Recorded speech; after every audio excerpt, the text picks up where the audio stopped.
গত কয়েকদিন আগে কলাতলির এই সড়কটি নিয়ে পেনুয়া নিউজে একটি প্রতিবেদন প্রকাশিত হয়, যেখানে তুলে ধরা হয় নালার পানি রাস্তায় ওঠার কারণে কী ধরনের দুর্ভোগে রয়েছেন স্থানীয় এবং পর্যটকেরা। সেই দুর্ভোগের চিত্র তুলে ধরার পর নড়েচড়ে বসেছে কক্সবাজার পৌরসভা। ইতিমধ্যে এই সড়কের অপরিপূর্ণ অংশে ড্রেন নতুনভাবে স্থাপনের কাজ শুরু করেছে। কয়েকদিন আগেও কলাতলির এই সড়কটি ছিল দুর্গন্ধের রাজ্য। নালার কালো পানি থাকত সড়কে, পাশ দিয়ে হাঁটা মানিয়ে ছিল নাক চেপে যাত্রা। প্রতিদিন এই পথ দিয়ে যাতায়াত করতেন হাজারো মানুষ, এদের মধ্যে স্থানীয় কেউ বা দূর থেকে আসা পর্যটক। তখন টয়লেটের ময়লার পানি ও নালার দূষিত জল মিশে তৈরি করেছিল এক অসহনীয় পরিবেশ।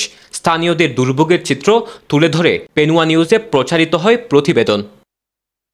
প্রতিবেদন প্রচারের মাত্র 10 দিনের মধ্যেই পরিবর্তনের উদ্যোগ নেয় কক্সবাজার পৌরসভা। শুরু হয়েছে নতুন ড্রেন নির্মাণের কাজ।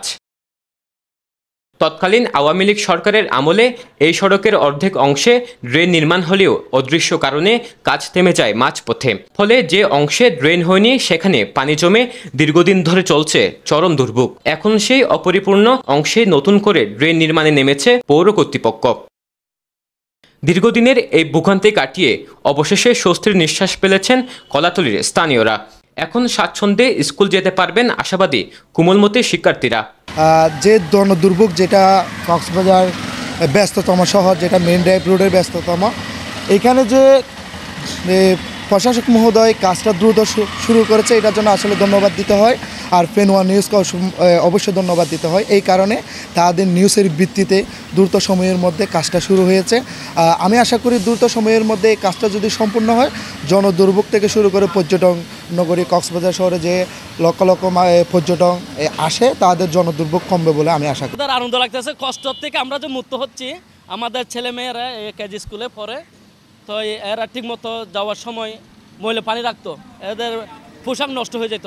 এখন আমাদের বাচ্চাদের না, সবার এলাকার বাচ্চাদের একই অবস্থা। এখন আমরা রাস্তাঘাট ভালো পাচ্ছি, এখন ড্রেন হচ্ছে, এখন ময়লা পানিগুলো ড্রেন থেকে চলে যাবে। এখন আমাদের খুব ভালো লাগতেছে। শুধু আমাদের কলাতলি বাসিন্দা যারা আছে তারা অনেক দূর ধরে কষ্ট করতেছে এই ড্রেনের জন্য, এই ড্রেনটা হওয়ার জন্য। তারাই আল্লাহ দিলে এখন সবল পাইছে, আমরাই ভালো হয়েছি, লেখাপড়া করতেছে, সবাই ভালো হয়েছে ইনশাল্লাহ। আমাদের চলাফেরা এখন সুস্থ হবে। আগে আমাদের ময়লা পানিটা গাছ করতো, নামাজ পড়তে যাইতে পারতাম না, ফোন স্কুলে যাইতে পারতো না, তখন আমাদের একটু কষ্ট হতো। এখন আল্লাহ রহমত আমাদের খুশি লাগতেছে, ভালো লাগতেছে। এলাকাবাসী এখন আনন্দিত আছে, আর কাজটা চলতেছে, এখন ভালো হচ্ছে। রাস্তাঘাট পার হতে পর্যটনের অনেক হয়রানি হয়েছে। এমনকি এটা হচ্ছে কক্সবাজারের একটা প্রধান সড়ক, এটাতে যদি অবস্থা হয়, কক্সবাজারবাসীকে কি বলবে পর্যটকরা। তাই এই কাজটা করতেছে, অনেক ভালো লাগতেছে সবার। দীর্ঘদিনের জলাবদ্ধতা দূর করে নতুনভাবে সাজানো হচ্ছে কলাতলি সড়ক। এখন শুধু কাজের গতি ও মান বজায় থাকলেই মিলবে টেকসই সমাধান। একটি প্রতিবেদন কখনো কখনো বদলে দিতে পারে বাস্তব চিত্র। কলাতলির এই উদ্যোগ যেন সারা শহরে অনুকরণীয় দৃষ্টান্ত, এটাই প্রত্যাশা কক্সবাজারবাসীর। সরওয়ার সাকিব, পেনুয়া নিউজ।